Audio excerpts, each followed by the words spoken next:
Henry James, Flickerbridge. 1. Frank Granger había llegado de París para pintar un retrato, un encargo que le había hecho en su calidad de joven compatriota con futuro, cuyas primeras obras algún día se cotizarían bien, una dama neoyorquina, amiga de su familia y también, casualmente, de Addie, la joven con la que, según se afirmaba y se negaba simultáneamente en público, estaba comprometido. Tal como declaraban otras muchachas de París, que compartían con ellos el pequeño mundo transatlántico de los estudiosos del arte, la pareja había alcanzado en varias ocasiones un compromiso firme. Sin embargo, aquello era asunto suyo. La última fase de la relación en las fechas más recientes se había diluido en la nada. Tal vez incluso daba la impresión de que, al tiempo que eran inescrutables para sus amigos, tampoco eran del todo cristalinos el uno con el otro o consigo mismos. En cualquier caso, lo que le había sucedido a Granger con el retrato era que el esposo de la señora Bracken, la dama deseosa de ser su modelo, cuyo regreso a Estados Unidos era inminente, había llamado a ésta súbitamente a Londres, donde estaba ocupado con negocios urgentes, pero ella deseaba que el desplazamiento no interrumpiera las sesiones. El joven, atendiendo a sus peticiones, la había seguido a Inglaterra, había aprovechado todo lo que ella había podido darle y se las había apañado con un pequeño estudio que le había prestado un pintor londinense, con el que había congeniado unos años antes en el atelier francés, que entonces acogía y seguía acogiendo en aquellos momentos a tantos de los suyos. La capital británica le pareció un mundo extraño y gris, donde la gente, en más de un sentido, andaba iluminada por una luz tenue, pero él era, por fortuna, de tal talante que la impresión, cuando ésta se producía, nunca lo decepcionaba, e incluso lo peor le proporcionaba tanto entretenimiento como lo mejor. Además, la señora Bracken lo cedió a otras personas y, mientras en los días de abril la oscuridad iba atenuándose, se encontró con el consuelo de verse comprometido con un par de nuevos modelos. Eso lo dejó sin trabajo durante más de otro mes, pero, mientras tanto, como él decía, vio muchas cosas sobre las que, con frecuencia y con muchos recursos expresivos, escribía a Adi. Ella también escribía a su amigo ausente, pero breves fragmentos, y hacía ya tiempo que él había aceptado las razones de Adi para tal escasez. Ella tenía otro juego para su pluma, igual que, afortunadamente, otra remuneración, una colaboración regular con un destacado periódico bostoniano, contactos esporádicos con diarios, tal vez ellos mismos también esporádicos, y sobre todo tenía el pensamiento absorto en ocasiones hasta excluir todo lo demás en el estudio del relato breve. Este último era su principal interés desde 2 o 3 años después de que él se concentrara en el misterio de Carolus. Sin duda, Adi estaba más inmersa en sus asuntos de lo que él lo había estado nunca, y él había terminado por aceptar la sensación de que, para avanzar, ella navegaba con más trapo. Hasta aquel momento, Granger no había prestado especial atención a lo poco que había progresado él en su carrera, pero el modo en que Adi había avanzado y evidentemente seguiría haciéndolo estaba, por así decirlo, en boca de todos. Había publicado 30 relatos y 9 artículos descriptivos. Los 3 o 4 retratos que él había pintado de gruesas señoras americanas eran todas gruesas, todas señoras y todas americanas. Hacían un pobre papel comparados con esos triunfos, especialmente desde el momento en que Adi había empezado a insinuar que ya era hora de que volvieran a su país. En el mundo transatlántico parisino surgía una y otra vez la idea de que América se había vuelto más interesante desde su partida. Adi prestaba atención a aquel rumor y, tan llena de conciencia como lo estaba de buen gusto, patriotismo y curiosidad, con frecuencia se lo había propuesto francamente en un tono que él, que era neoyorquino, reconocía como el énfasis típico de Nueva Inglaterra. La verdad es que no estoy segura de que seamos del todo justos con nuestro país, ¿sabes? Granger tenía la sensación de que lo sería el día, si éste llegaba alguna vez, en que pudiera casarse con ella irrevocablemente. Ningún otro país podría haber dado semejante fruto. 2. Pero, mientras tanto, en Londres, aconteció que Granger cayó con gripe y en el estado de abatimiento de esta se deriva. El ataque fue breve pero agudo. Si se hubiera prolongado, sin duda Adi habría acudido en su ayuda. En realidad, como otra plaga resultado de la primera. Las bondadosas damas que posaban para él, las señoras de cabello rizado, pendientes de brillantes y mentones de recia tendencia, depositaban a la puerta de su alojamiento flores, sopa y cariño, de modo que, con su ayuda, pudo salir adelante.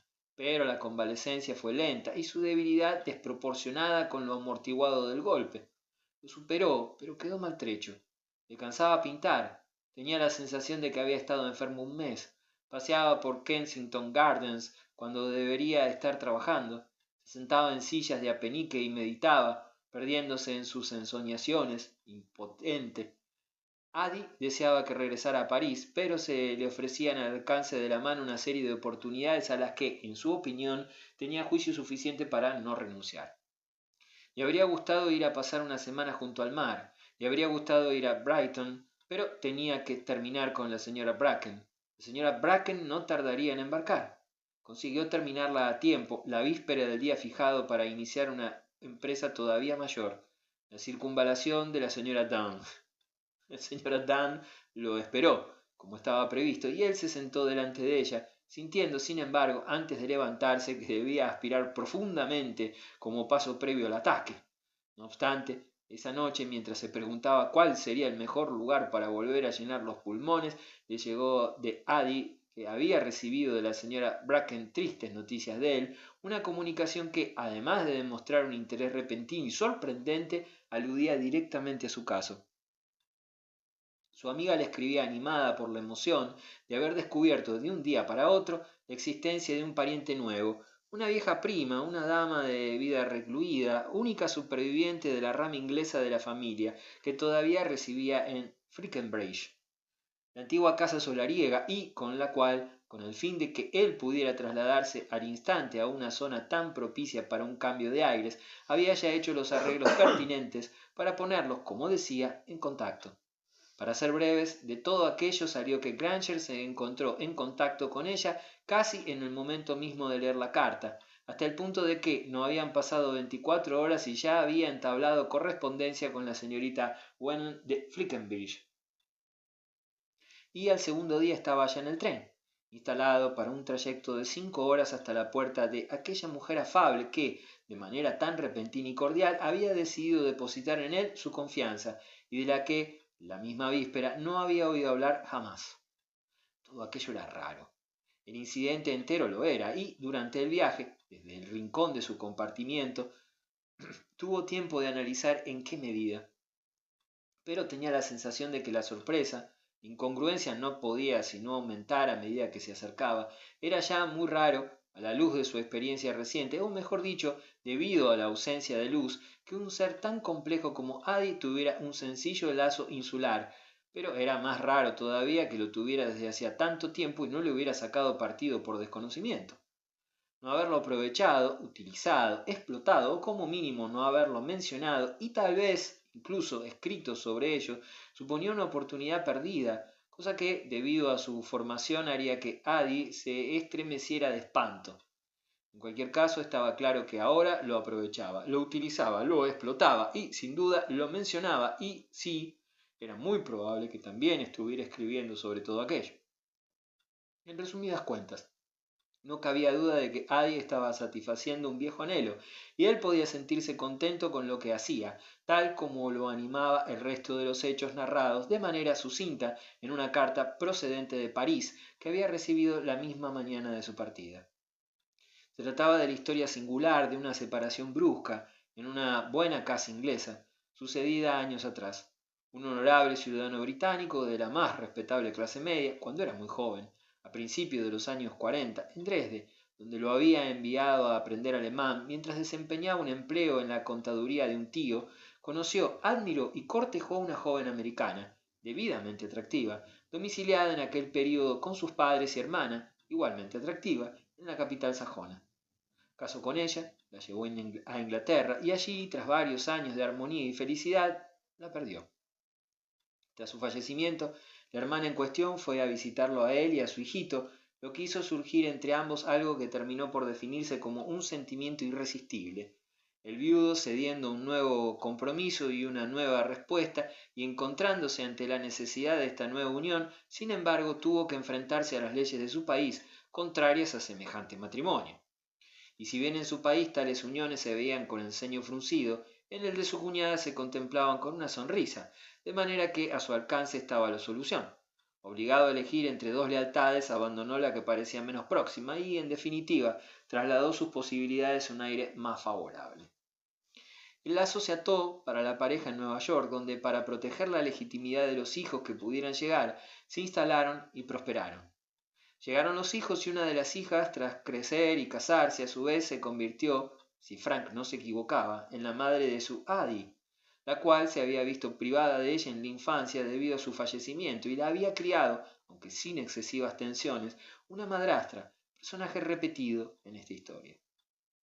La brecha producida en Inglaterra por el odioso acto, tal como allí se consideraba, del abuelo de la niña, no había dejado de crecer, tanto más cuanto que por el lado americano no se había hecho nada para cerrarla. Se había instalado la frialdad y sólo la indiferencia había podido detener la hostilidad. Por consiguiente y por fortuna sobrevino la oscuridad y crecieron unos primos totalmente separados, a ambos lados del golfo infranqueable, de la cortina impenetrable. Cada rama había ido echando hojas y en la vegetación del lado americano ninguna señal o síntoma, según percibía Granger con claridad, indicaba que se echara de menos el clima o el entorno originales.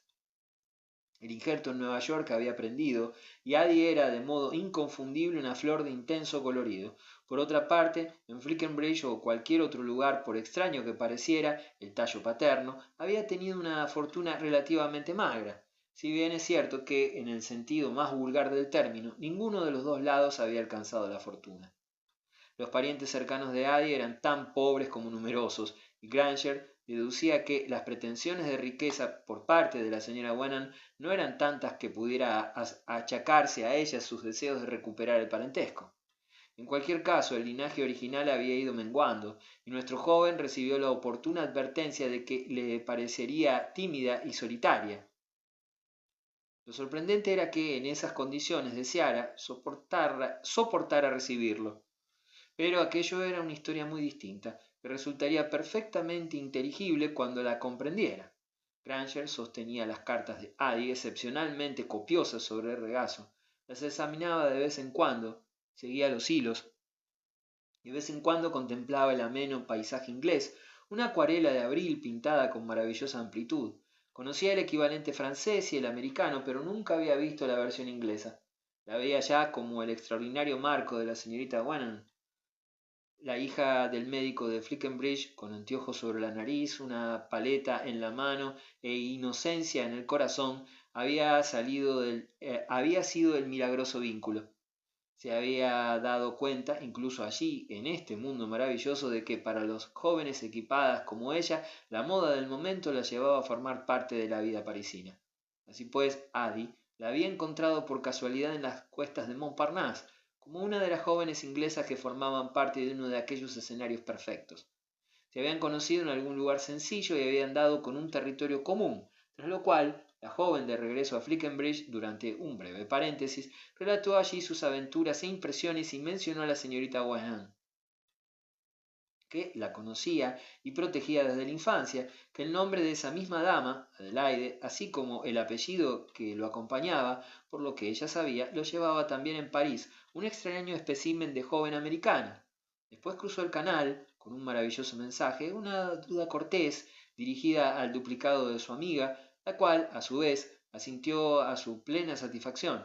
En otras palabras, el duplicado, con valentía, hizo saber a la señorita Wenham quién era exactamente. Señorita Wenham, en cuya tradición personal el tiempo parecía haber reducido la llama del resentimiento a las más pálidas cenizas, y para la cual la historia del gran cisma era ya sólo una leyenda que únicamente necesitaba algo más de luz para ser romántica, había contestado sin demora con una carta de la que trascendía la esperanza en que pudieran retomarse los antiguos hilos.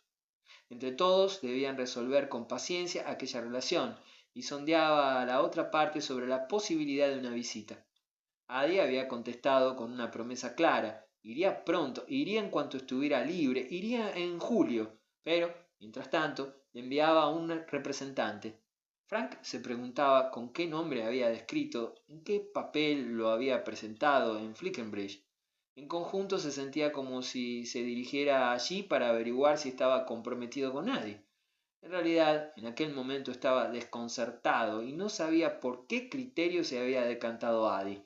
Sin duda, ante la señora Wenham, habría optado por una u otra cosa y quizás la señorita Wenham lo revelara.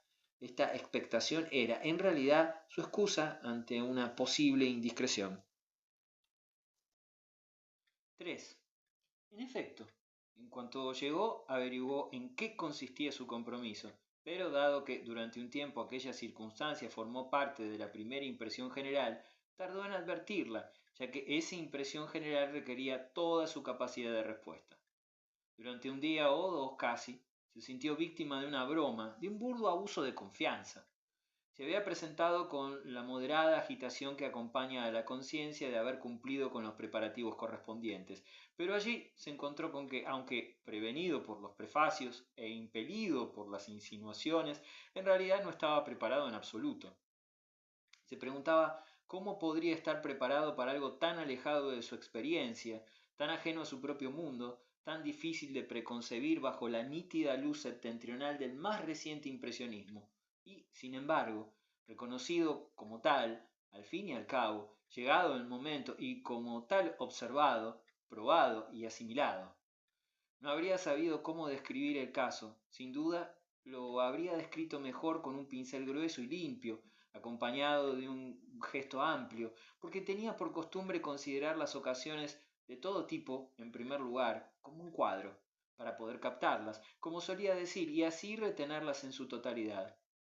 En esta aventura le habían ofrecido repentinamente una de las impresiones más agradables, hermosas y serenas de su vida, una impresión que, además, visiblemente desde el principio resultó completa y homogénea. Oh, ahí la tenía, si eso era todo lo que uno quería de algo, y la tenía tan ahí que, igual que le había sucedido en Italia, en España, al encontrarse por fin en una umbría capilla lateral o en un espléndido museo frente a una gran obra soñada o con otra todavía más grande que se le ofrecía inesperadamente, había contenido la respiración para no romper el hechizo, para prolongar la repentina reverencia, casi había bajado la voz y andado de puntillas. La revelación repentina de la belleza suprema puede parecernos una ilusión, jugueteando con nuestro deseo, la libertad inmediata, con ella, una temeridad.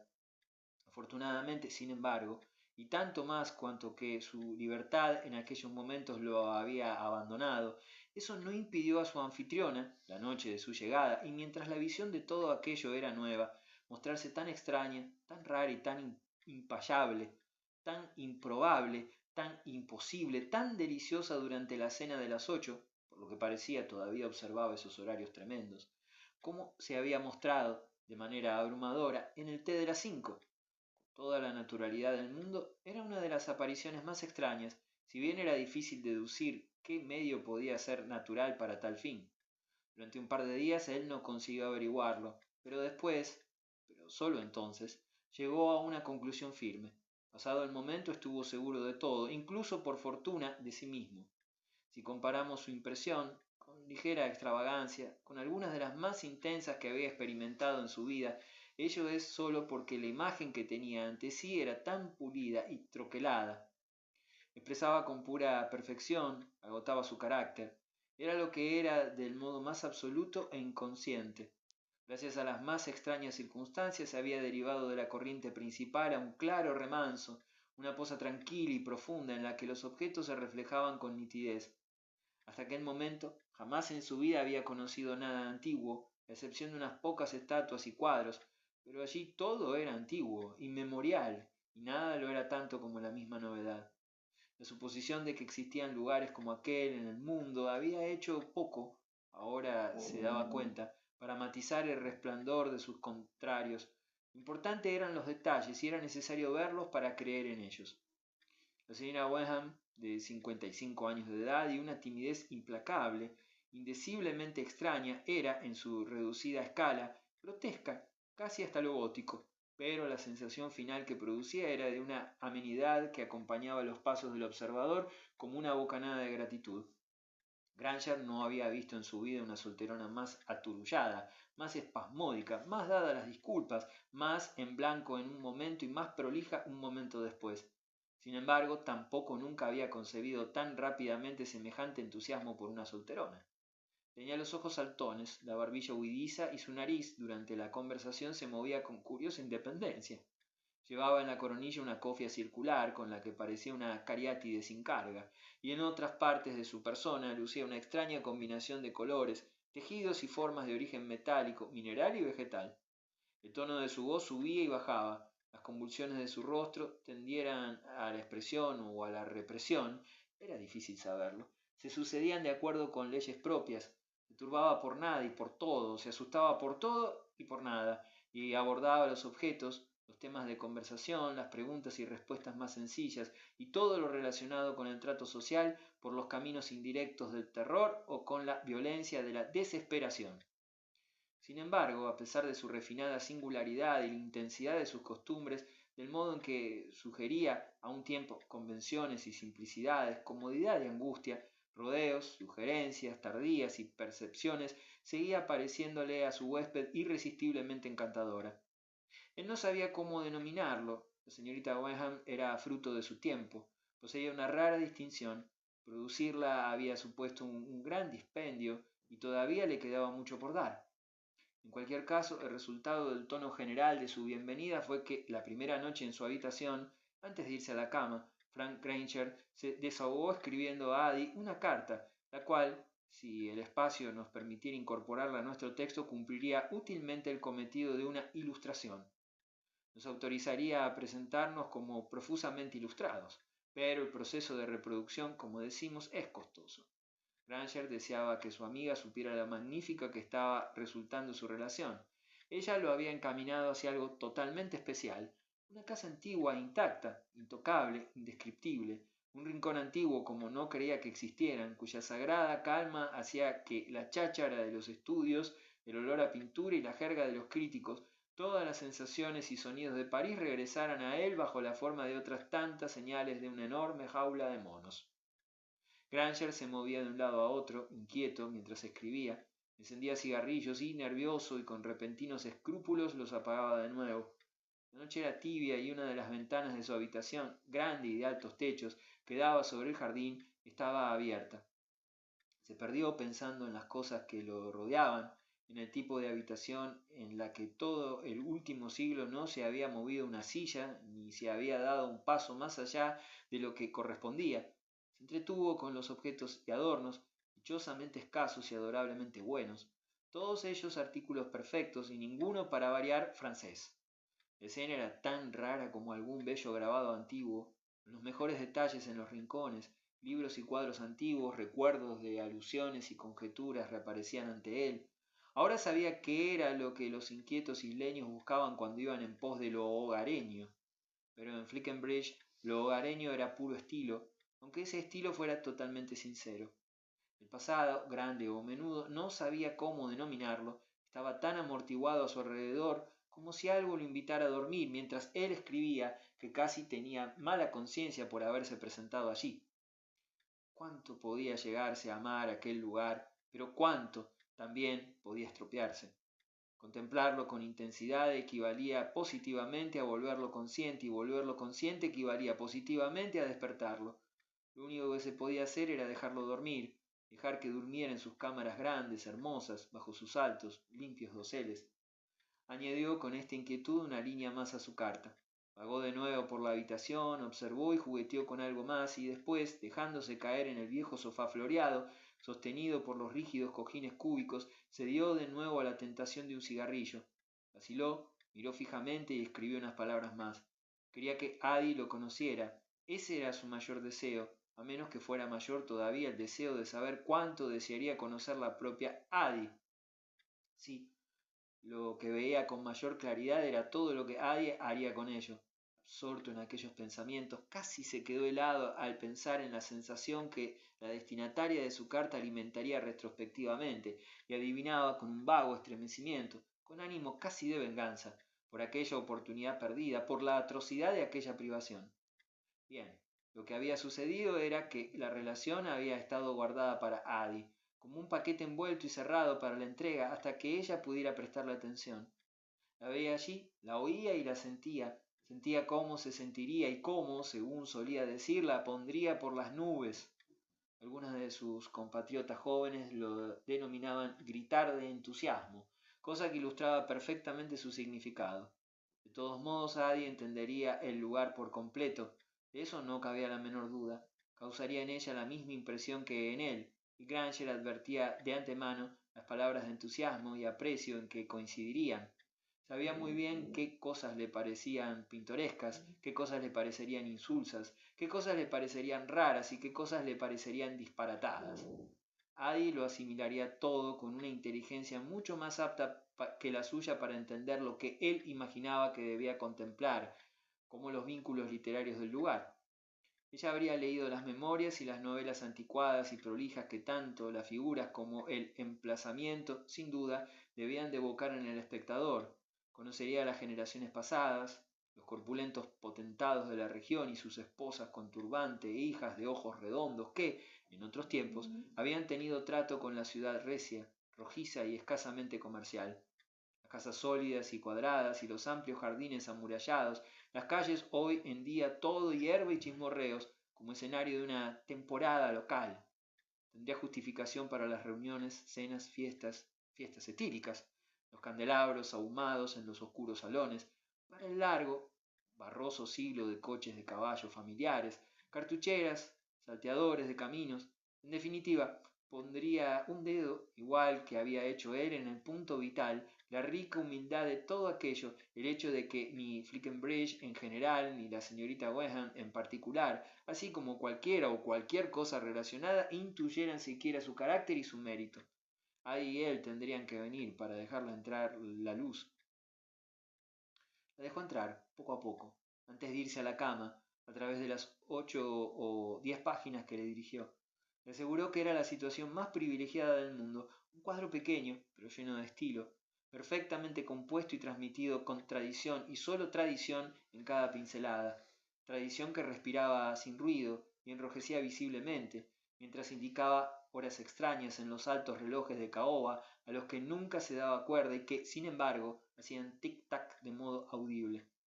Estaba seguro de que acabaría viendo cómo todos los elementos encajaban con encanto, presentando a su anfitriona un extraño pez iridiscente en la brillante exposición de un acuario, como si flotara en su medio natural. Dejó la carta abierta sobre la mesa, pero al mirarla al día siguiente, de repente no se sintió inclinado a mandarla. La guardaría para añadir algo más, porque le quedaban cosas por descubrir, pero, pasados 3 días, seguía sin enviarla. En su lugar mandó con retraso un informe mucho más breve que se sintió inclinado a redactar de modo distinto y por algún motivo menos vívido. Mientras tanto, la señorita Wellham le dijo como lo había presentado Adi. Le costó llegar a aquel punto, pero después de cruzar el Rubicón avanzaron mucho. Cuarto. Ah, sí. Dijo que estaban ustedes comprometidos. Por ese motivo, ya que yo había salido de mi reclusión, pensó que me gustaría conocerlo a usted, y le aseguro que así ha sido, y he estado encantada. ¿Y no lo están? Preguntó la anciana como si viera en su rostro algún motivo de duda. Por supuesto, si ella lo dice. Quizás le parezca muy raro, pero no lo he sabido hasta este momento, y sin embargo, tenía la sensación de que, dado que yo no era pariente de usted, necesitaba cierta justificación para consentir que se le impusiera mi presencia de este modo, explicó el joven. Estábamos comprometidos hace un año, pero desde entonces, si no le importa que le cuente estas cosas, ahora me siento como si pudiera contárselo todo. Lo cierto es que ya no sé qué terreno piso. Parecía que no nos encontrábamos en situación de casarnos. Ahora las cosas están mejor, pero la verdad es que no sé cómo las ve ella. Hace 6 meses estaban tan mal que creía entender que ella quisiera romper. Yo no he roto, solo he aceptado, por ahora, porque los hombres tienen que ser indulgentes con las mujeres, que se me trate como el mejor de los amigos. Bien, intento serlo. No habría venido aquí si no lo fuera. Me pareció que sería encantador para ella conocerla a usted, en cuanto oí el modo extraordinario en que usted había sabido de su existencia, y por lo tanto, también me pareció encantador ayudarla. Y si consigo ayudarla a conocerla a ella, prosiguió, ¿no resulta también encantador? Oh, cuánto me gustaría, murmuró la señorita Weham, con su habitual tono vago e impersonal. Son ustedes tan distintos, declaró con aire soñador. Con todo mi respeto y admiración, le diré que quien es distinto es usted. Esa es la cuestión principal. No estoy seguro de que mereciera usted algo tan terrible como conocernos. Bueno, dijo la señorita Wenham, los conozco ya un poco, ¿verdad? Y no me parece terrible. Para mí es un cambio delicioso. Ah, no estoy seguro de que deba usted tener cambios deliciosos. ¿Y por qué no? Si ustedes sí los tienen. Ah, yo puedo soportarlo. No estoy seguro de que usted pueda. Soy demasiado malo para que nada pueda estropearme. Estoy ya estropeado. En definitiva, no soy nadie. No soy nada. No respondo a ningún tipo. En cambio, usted es un tipo de pies a cabeza. Han sido necesarios muchos años de seguridad y monotonía, largos y exquisitos, para producirla a usted.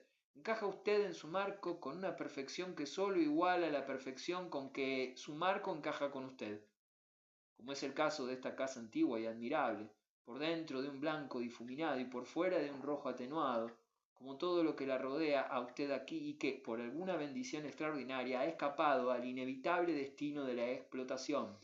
Como todo, digo, es de esas cosas que, si de un modo u otro se desmoronaran, nunca, nunca más podrían reconstruirse.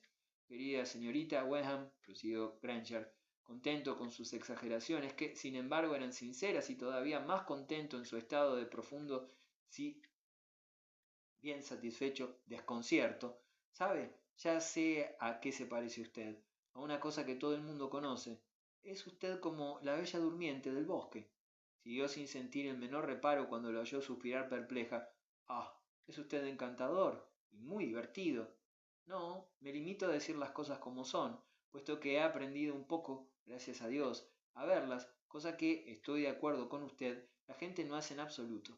Lleva usted años sumido en el profundo sueño de un hechizo y sería una vergüenza, un crimen, despertarla.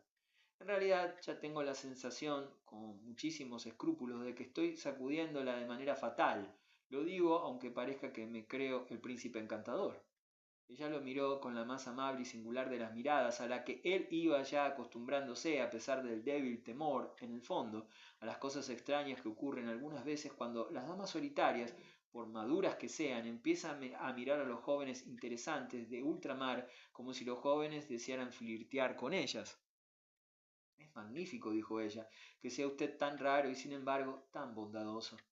Bien, en definitiva la conclusión era siempre la misma. Era magnífico que ella fuera tan simple y sin embargo no tuviera nada de aburrida. Él aceptó con gratitud la teoría de su languidez, que además era bastante cierta, y tal vez en parte causa de su estado de sensibilidad. Se dejó tratar como un convaleciente. Dijo que ella insistiera en la debilidad que siempre queda tras la fiebre. Eso lo ayudaba a ganar tiempo, a mantener el hechizo incluso mientras hablaba de romperlo. Lo acompañaba en largos paseos y encuentros tranquilos, largos chismorreos, preguntas intermitentes e imposibles. En realidad había mucho más que contar de lo que, por cualquier método, ella era capaz, y explicaciones encaminadas con galantería y paciencia a que ella las entendiera, si bien, afortunadamente, no era el caso. En realidad cada uno seguía su propio camino y así estaba bien, y vagaban juntos en la bruma plateada, donde toda comunicación era confusa. Cuando se sentaban al sol, en su jardín de diseño formal, él era consciente de que la más tierna consideración no conseguía disimular que la trataba como la más exquisita de las curiosidades. El término de comparación que tenía más presente era el de algún instrumento musical obsoleto. El orden antiguo de su pensamiento y de su aspecto poseía la quietud de una espineta pintada a la que se le quitara el polvo debidamente y se le sacara brillo con suavidad, pero jamás se afinara ni se tocara. Sus opiniones eran como pétalos de rosa secos, sus actitudes como las de una escultura británica, su voz era como imaginaba el tono de arpa vieja y dorada, con cuerdas de plata, situada en uno de los rincones del salón. Las pequeñas y solitarias decencias y las modestas dignidades de la vida de la señorita Wenham, la fina fibra del conservadurismo de su existencia, la inocencia de su ignorancia, toda su monotonía de estupidez y de salubridad, su frío aburrimiento y tenue brillantez se extendían ante él. Mientras tanto, En el interior de Granger sucedían cosas extrañas. Era literalmente cierto que la impresión empezaba de nuevo, tras un corto periodo de calma, a ponerlo nervioso e inquieto y por motivos peculiarmente confusos, casi grotescamente entremezclados o, como mínimo, cómicamente agudos. Se daba cuenta de que sentía una clara agitación y un nuevo gusto y, por lo tanto, de la misma manera percibía la animación que causaba a la señorita Wenham la imagen de Addie, una imagen intensificada por la sensación de parentesco cercano, ofrecida sin duda con los diversos comentarios elogiosos de su amiga, la hija del médico. Al cabo de unos pocos días, él le dijo: ¿Sabe que quiere venir sin demora? Quiere venir mientras estoy aquí. He recibido esta mañana su carta proponiéndomelo, pero lo he estado pensando y he estado esperando hablar con usted. La cuestión es que si le escribe a usted proponiéndoselo, estaré contentísima. 5. Se encontraban, como de costumbre, en el jardín, y a él todavía no se le había ocurrido pensar que, si fuera solo un feliz sinvergüenza, habría una buena manera de protegerla. Como ella no quería ni oír hablar de que él dejara de cuidarse, había ido a la casa a buscar un chal determinado que era justo lo propio para que se tapara las rodillas y, parpadeando en la acuosa luz solar, había regresado con éste a través de la pequeña extensión del fino césped. Él no era necio ni idiota, pero casi tuvo que imponerse como una tarea resistir la sensación de absurda ventaja que tenía sobre ella. Lo llenaba de horror e incomodidad, lo hacía pensar en cosas raras, le recordaba algo de la enamorada señorita Harriet de Montpasant y su trágico destino. Existía la absurda posibilidad, sí, él tenía los hilos en la mano, de quedarse con el tesoro. Aquel era el arte de la vida, lo que un verdadero artista haría sistemáticamente. Cerraría la puerta a la impresión, la trataría como un museo privado, vería que podía demorarse y quedarse, vivir con aquellas cosas maravillosas, descansar allí para recuperarse. Por su parte estaba seguro de que no tardaría mucho en poder pintar allí, trabajar en un registro en el que nunca había pensado. Cuando ella le trajo la manta, la cogió e hizo que se sentara en el banco y siguiera tejiendo. Después, tras colocarse detrás de ella con una carcajada, se la puso sobre los hombros. A continuación, se dedicó a pasear de un lado a otro delante de ella, con las manos en los bolsillos y el cigarrillo en los dientes. Le daba vergüenza el cigarrillo. Era una infame nota falsa, pero la señorita Wenham le permitía que fumara. Le gustaba, le rogara que lo hiciera, y él le había dicho sobre el tabaco, en una de las bromas que ella pasaba por alto con benevolencia, que lo hacía por temor a hacer algo peor. Aquello no hacía más que indicar que el final se acercaba. Me temo que le parecerá horrible lo que voy a decirle, pero no puedo evitarlo. Le hablo desde el profundo respeto que usted me inspira. Le parecerá una espantosa deslealtad con la pobre Addie.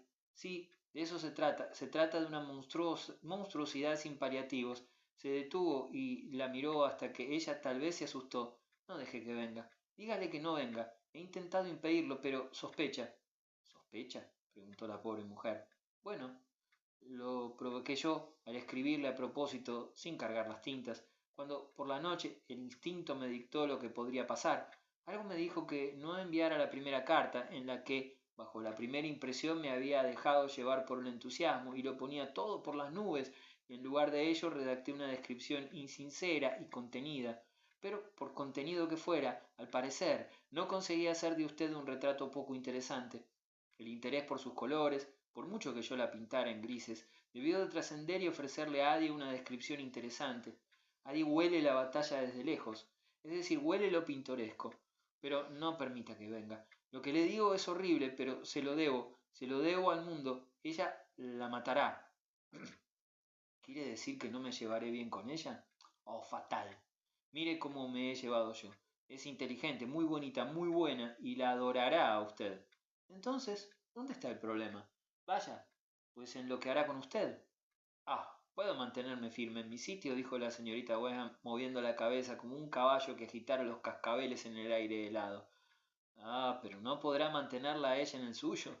La pondrá a usted por las nubes, escribirá sobre usted. Usted es como las cataratas del Niágara antes de que llegara el primer viajero blanco. Y usted sabe, o mejor dicho, en realidad no puede saberlo, en qué se convirtieron las cataratas después de que llegara aquel caballero.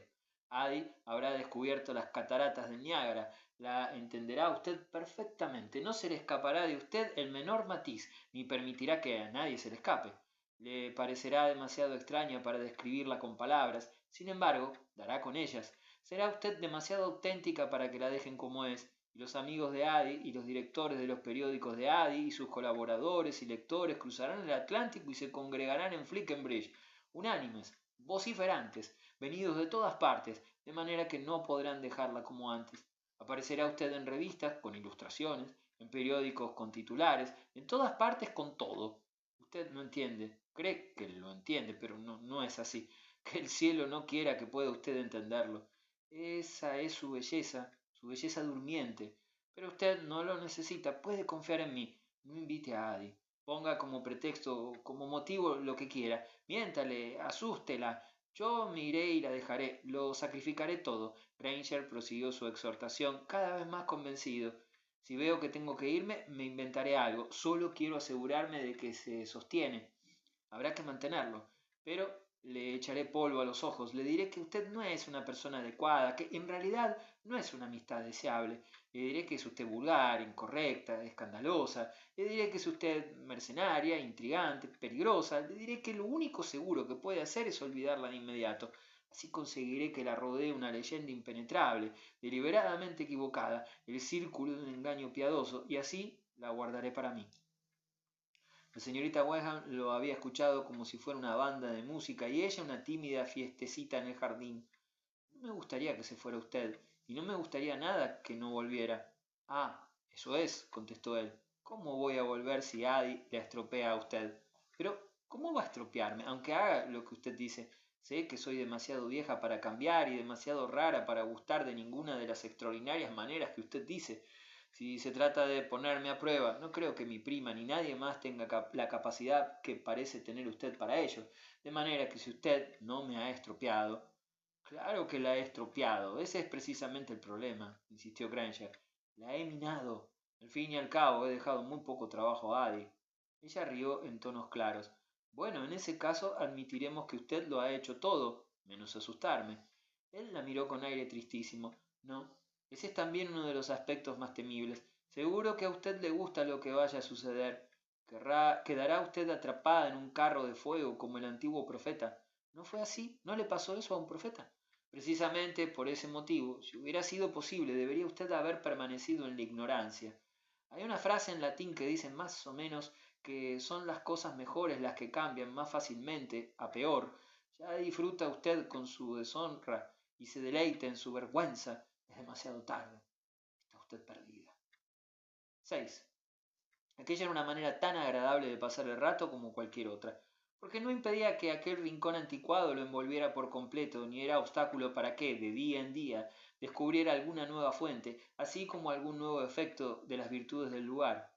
Algunas veces le asustaban las libertades que se tomaba al hablar, cuando se encontraba empleando un tono demasiado familiar, porque lo característico del lugar era, precisamente, que ciertas informalidades modernas nunca habían cruzado el umbral de la casa, y que las intimidades y los olvidos rápidos eran ajenos a su aire. En todos sus días no había conocido ni una invasión grosera o ruidosa. Serenamente ajeno a la mayor parte de las cosas contemporáneas, de nada lo era tanto como de la extendida práctica social de correr de acá para allá. En algunas ocasiones, Granger contenía el aliento al pensar en cómo correría Adi. En unos momentos más que en otros, por algún motivo oía sus pasos en la escalera y sus gritos en la entrada. Sin embargo, si pensaba libremente en la idea con que lo hemos mostrado tan ocupado, no era porque no se sacrificara la quietud en todos los sentidos, solo dudaba, aunque poco, en retomar el hilo. Ella no querría ni oír hablar de que se iba, de que estaba otra vez preparado, como ella decía, para viajar.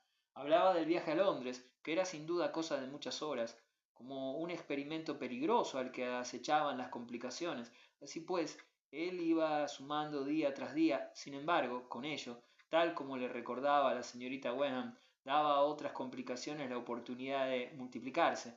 Sostenía ante ella, cuando no había nada más que hacer, que debía considerarlo, tras lo cual en algunos momentos temía que tal vez hiciera por él ese sacrificio. Granger sabía que la señorita Wenham había escrito de nuevo a París y sabía que él debía escribir de nuevo, una situación en la que para ambos abundaban los elementos de un dilema. Si Granger se quedaba tanto tiempo sería porque no mejoraba, y si no mejoraba, Addie podía metérsele en la cabeza. Debían dejar claro que sí, estaba mejor, a fin de que ella, recelosa, alarmada por lo que se le ocultaba, no se presentara de repente para cuidarlo. Pero si estaba mejor, ¿por qué se quedaba tanto tiempo? Si se quedaba solo por el atractivo del lugar, ese atractivo podría ser contagioso. Al final, eso fue lo que vio más claro, de manera que dedicó a su amable discípula horas de profecías más nítidas, condecía con la idea de que quería darle el hecho de que su joven amiga estuviera ya advertida, pero nada podía quedar más claro que su ineficacia en la medida en que él resistía a la dura prueba. Alegar que se quedaba porque estaba demasiado débil para moverse equivalía a optar por el otro extremo de su dilema. Si se encontraba demasiado débil para trasladarse, Addie traería consigo su fuerza, de la cual, cuando llegara, le daría sobrada muestra. Una mañana, a la hora del desayuno, le sobrevino una convicción profunda. Se enterarían de que se había puesto en camino, recibirían un telegrama hacia mediodía. No lo recibieron, pero de acuerdo con su teoría, el portento era por ello todavía mayor. Además, aquello tenía un lado alegre y un lado grave, porque para Granger la paradoja y la broma eran sólo el mejor modo de expresar lo que sentía. Oyó literalmente el toque de difuntos, y al dárselo a la señorita Wenham con la libertad de su conversación, que parecía la mejor manera de costear su parte, imaginó la contingencia con mayor nitidez. No podría volver nunca, y aunque lo anunció con una desesperación que se esforzaba en parecer broma, se dio cuenta de que, lo entendiera o no, por fin, al menos lo creía. Consciente de ello, la señorita Wenham escribió de nuevo a Addie, y el contenido de su carta excitó la curiosidad de Granger. Pero ese sentimiento, aunque no se disipó, disminuyó mucho cuando al día siguiente le comunicó que una hora antes había recibido un telegrama. Llega el jueves. Él no mostró la menor sorpresa. Era la profunda calma del fatalista. Tenía que ser así. En ese caso, me iré mañana. Nunca había visto aquella expresión en la señorita Westham. Había sido difícil averiguar si lo que aparecía en su rostro era el último fracaso por comprenderlo o el primer esfuerzo. ¿Y de veras no volverá? Nunca, nunca, querida señora. ¿Por qué iba a volver? Usted nunca podrá volver a ser lo que ha sido. He visto lo último que quedaba de usted. Ah, exclamó de modo conmovedor. Sí, porque a partir de ahora la veré consciente de sí misma. Será exactamente como es, lo admito caritativamente, nada más o menos, nada distinto, pero será en todo distinta. Vivimos en una época de máquinas prodigiosas, todas organizadas para un único fin. Este fin es la publicidad, una publicidad tan feroz como el apetito de un caníbal. Así pues, se trata de no tener ilusiones, de no creerse en un momento de despiste que el caníbal te pasará por alto. No se olvida de nadie, no se olvida de nada. Irá todo bien, lo pasará usted muy bien, será usted un personaje público, se hablará de usted en el mundo por sus méritos y estos se pregonarán en todas partes. Desde luego, será por eso, porque Addie es magnífica, así como por todo lo que no es usted. Así que, adiós. Sin embargo, se quedó hasta el día siguiente y fue teniendo noticia de vez en cuando de las distintas etapas del viaje de su amiga. La hora, en esta ocasión, en que se habría puesto en camino, la hora en que llegaría a Dover, la hora en que llegaría a la ciudad, donde se alojaría en casa de la señora Dunn. Quizás llevaría consigo a la señora Dunn, porque la señora Dunn aumentaría el coro. Al final, al día siguiente, como si lo previera, la calma se hizo entre ellos. Él guardó tanto silencio como su anfitriona, pero antes de irse ella formuló tímida e inquieta, como una llamada, la pregunta que durante horas había estado preparando. Entonces, ¿la verá usted esta noche en Londres? Oh, no. ¿Hacer eso en la posición en que me encuentro? Cuando me pregunto si podré volver a verla nunca, le había dado la vuelta al argumento. Si después de esto pudiera ver a Addie, también podría verla a usted. Y si veo a Addie, prosiguió lúcidamente, lo que sucederá de paso es que también la veré a usted, y lo que más temo es lo que acabo de explicarle. ¿Me está diciendo que ella y yo seremos inseparables? Él vaciló. Le estoy diciendo que me lo contará todo de usted. Me lo imagino poniéndola por las nubes. La señorita Wenham volvió a soltar aquella risita que parecía un gemido infinitamente triste. Ah, pero si lo que usted dice es cierto, usted se enterará. Ah, pero Adi no. Quiero decir que no sabrá que yo lo sé, o al menos no querrá creérselo. No querrá creer lo que todo el mundo sabe, añadió con un suspiro extraño y contenido. Así es, Adi. ¿Sabe qué? Al final y al cabo, lo que ha sucedido es que usted me ha hecho verla como nunca la había visto antes. Ella parpadeó y soltó un grito ahogado, desconcertada y desesperada. Oh, no, será usted. Yo no tengo nada que ver con eso. Todo es asunto suyo. Pero, ¿qué importaba ya? Ya verá, dijo él, que es encantadora. Esta noche me iré a Oxford. Nos cruzaremos por el camino. Entonces, si es encantadora, ¿qué le digo de su parte para explicarle una actitud tan rara como la suya que se marcha en cuanto ella llega? Ah, no se preocupe, no es necesario que le diga nada. Ella lo miró como no lo había mirado nunca. No es asunto mío, ya lo sé, pero ¿no es un poco cruel si están ustedes prometidos? Granger se rió de un modo tan raro como ella. Ah, ese es el precio que he pagado por usted, y extendió la mano. Ella parecía desconcertada mientras se le estrechaba. ¿Qué ha pagado? No estamos prometidos. Adiós. Fin.